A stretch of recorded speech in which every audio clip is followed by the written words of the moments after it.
Hey, everybody, and welcome to another episode of the Sell More Book Show, episode 643. I'm Brian Cohen from Best Page Forward and the Author Ad Agency, and I'm so excited to chat with you today. We got a lot of interesting stuff to cover today. We will talk about the big story of a traditionally published author losing their deal from alleged AI assistance in the writing process. So, very interesting stuff to cover. Before we get there, previous week's question was, what is a joy practice you've built into your own business that you'd prescribe to every author? Leanna said, I give myself time off and always take a lunch break.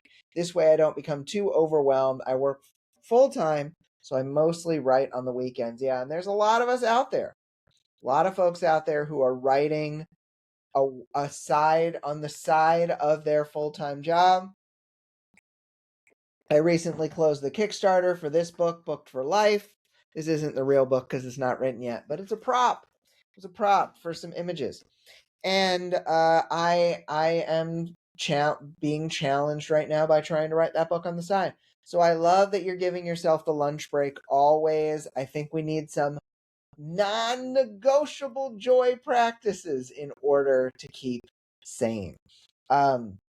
Folks, we've been plugging the 14-day Author Ad Profit Challenge is back. You can go to authorsadvertise.com to pick that up, just $9, to go learn a system that 30,000 plus authors have been through. It's pretty up to date. We still have people making 3-to-1, 4-to-1 return on Amazon ads. You can learn the process too. $9. authorsadvertise.com. Top story, the AI accusation that cost a debut author millions. Last week, a crime novel that had been sold in a 14-way auction in the U.S. for more than $2 million was withdrawn by its primary agent due to suspected AI use, despite the author's denials, according to the bookseller, Pitch Your Novel, The Guardian, and Inside AI. Midway through the submission process, an editor flagged what looked like signs of AI involvement in the manuscript. According to an article in the bookseller, the author Jerry Falade had time-stamped drafts, written notes, and dated WhatsApp messages documenting the book's development. Agent Mark Gerald said his agency did not run the manuscript through any AI recognition software. The author was clear and credible, and the technology isn't at a place where we have determined it's reliable anyway, end quote. Falade's agent said they'd vetted him on it directly and trusted his word that no AI was used in writing or editing, but eventually they said they can no longer confirm how the manuscript had actually evolved from its original form. And following a meeting on June 29th, where they said aspects of the author's story changed, the agency decided to sever ties, quote, as we need to have total faith. The agency pulled the book from sale entirely, killing the deal. An industry professional suggested that editors got blinded by the buzz around the cinematic premise. The author himself suggests a racial bias in publishing, referencing Mia Ballard and H.M. Wolf, other black authors who faced AI allegations. Whatever the true reason, here's the kicker from the business side, publishers aren't necessarily drawing an ethical line here. They're worried about copyright. If part of a manuscript was AI generated, they may not be able to secure clean copyright on it at all. Provenance is becoming a commercial issue, not just a values debate, whether you use AI tools or not. How can you prove your process from start to how you prove the process may start to matter as much as the writing itself. So this was big news. I had people, not like just random friends, like my kids' parents, sending messages saying, this is a big deal. And it did reach national news. So what does this mean? What does this really mean? Does it mean that using AI to assist your books is bad? There are a lot of people out there who say using AI to assist your books is bad, and I don't think we can put a value judgment on it. I know people who are staunch opponents to using AI in their book drafting or creation process, and there are those who swear by it. So I know people on both sides of the aisle here.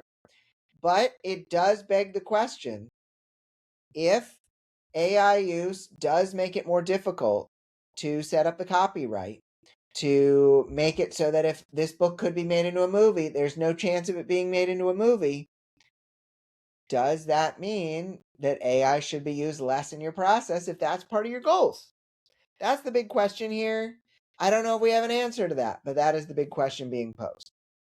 So, hot potatoes of wisdom question. What should I be doing now to protect myself before I'm ever in this situation? Well, let's assume that the author in this situation is telling the truth, that he actually didn't use any AI in the process, and so the book should be able to be copywritten. It sounds like being very like having timestamps in the programs that you were using to write this book, making sure that if you do use AI separately from your book writing process, that you have all of that very documented. That might mean having a professional account with whatever AI you choose to use, whatever chatbot or softwares you plan to use, but you don't plan to use it in a particular book, you would want to have that documented. Having everything documented. What has the Anthropic settlement taught us? It's taught us that having the paperwork on things could be helpful in case legal issues arise. And so having things documented can be really helpful. Having things copywritten can be really helpful. Having all of that can be helpful if your goals do center around selling your IP. Until some of the things are cleared up, you may not be able to sell your intellectual property as easily if AI was involved in the process.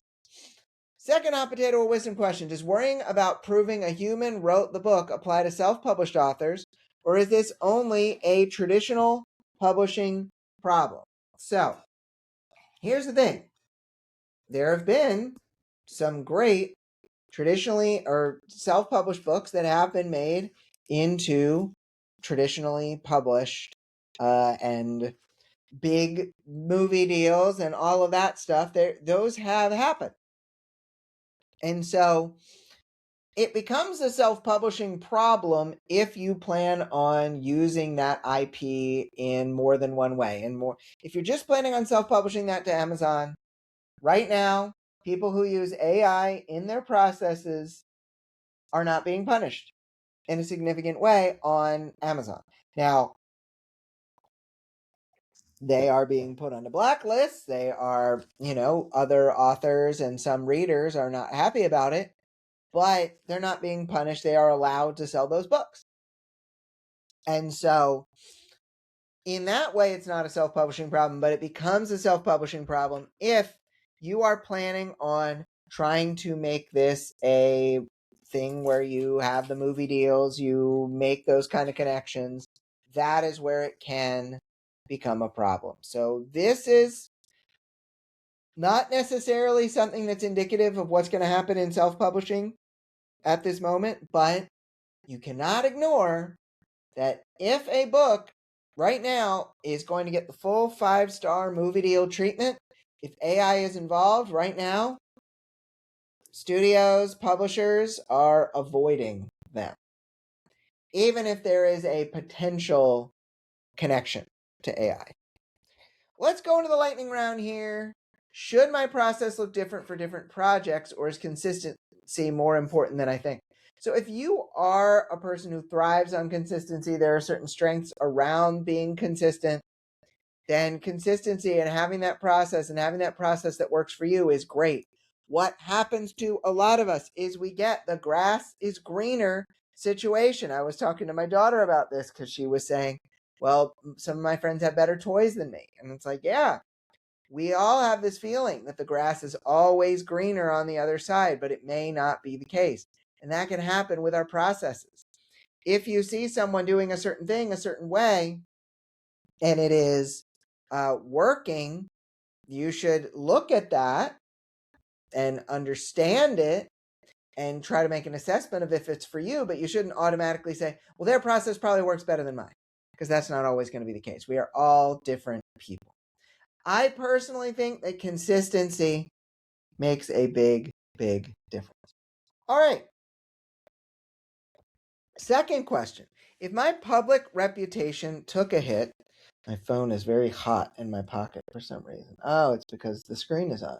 I was like, why is my leg roasting? And it's because my phone was very hot on my leg. If my public reputation took a hit, how do I come back from that? I've actually had experience with this. There have been people who've accused me of things from time to time. I actually got a very nice email from a gentleman who said that years ago he said bad things about me in a Facebook group and was apologizing. I was very surprised. That doesn't always happen, but it's very kind. And the thing is, my public reputation has taken hits over time. Time pretty much heals all wounds if you continue to be a good, ethical person. It'll all work out, but I would do a lot of self-care. Do a lot of self-care. That's something I wish I would have done more of. Do a lot of self-care. That is going to help you more than pretty much anything in this process. I was looking at my coffee. I was like, it tastes kind of soapy. I'm hopeful I didn't get like a squirt of detergent in there or something. All right, if this is my last show, it's been very nice knowing you. What is an underrated marketing technique these days? Individual connection. Connecting to individual people, connecting with individual readers, connecting with other authors in your genre. Those connections can be so incredibly valuable.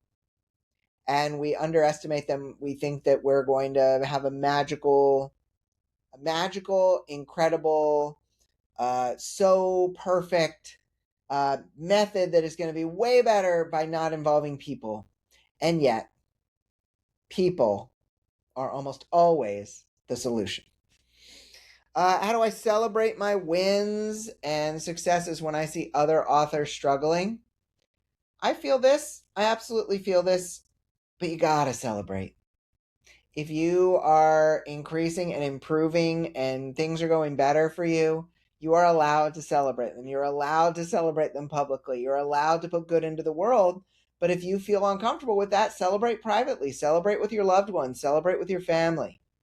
You are allowed to celebrate the joyous, wonderful things in your life, because as it goes, as it's said, the things that you celebrate grow. When you appreciate things, they grow. And so we want to have that appreciation. Lastly, what's a realistic way to plan the next few months without overcommitting? Book out spaces and times for nothing. Book out spaces and times for rest. Book out spaces and times for recovery. If you've got those spaces locked in, it is okay to start committing to more and more things over those next few months. But build in rest, build in recovery, and build in self-care. We got a question of the week in here. What do you feel? What do you feel is the most underrated book marketing technique right now? What is your most underrated book marketing technique? You can share that in the Facebook group for the Sell More Book Show After Party or at sellmorebookshow.com. Hope you found today helpful. This was a lot of fun for me. I love getting to do this show. If you have any questions or news you want me to cover, just shoot us a message over in the Facebook group. We are happy to accommodate. Hope you have a great week of book selling, everybody, and we will see you next week for episode 644. Bye.